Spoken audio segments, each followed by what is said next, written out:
DJ Rohan says, Ding will easily win the tie breaks. Gukesh doesn't play like Magnus said, never played good in rapid. There Ding would have significant advantage. I hope Gukesh wins in next 5 games because it's then over. You know, this is actually a very important thing that could happen, and this was very amply seen in the match between Topalov and Anand, where Anand in 2010 was clearly the best rapid player in the world.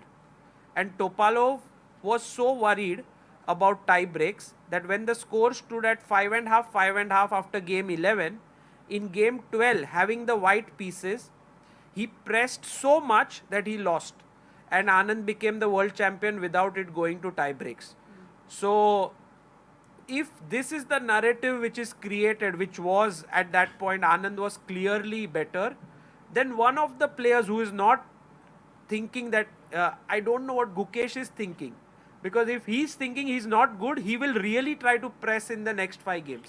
And there was another World Championship not that long back in history as the one you mentioned, where we saw the importance of this play out. And it was Magnus Carlsen versus Fabiano Caruana in 2018. We have a move, Rook B3. I think repetition will happen really soon here.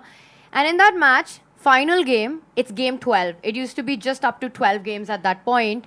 Magnus got a beautiful position out of the opening. The computer was giving an advantage there, and everyone thought, is he going to just win? At this moment, he made a move, and he's the one who offered a draw, and it was a few moves after the opening. Something that nobody has ever seen Magnus do.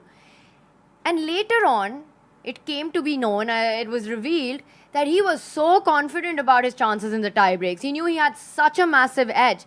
Fabi might be the best classical player in the world, the second best at the time, but he used to struggle in rapid speed chess. And Magnus had a clear direction. So that match really played out, showing the importance and what Magnus has often said, that a world champion needs to be the best in every single format to be called the world champion. Yeah. So he's proved that over the years.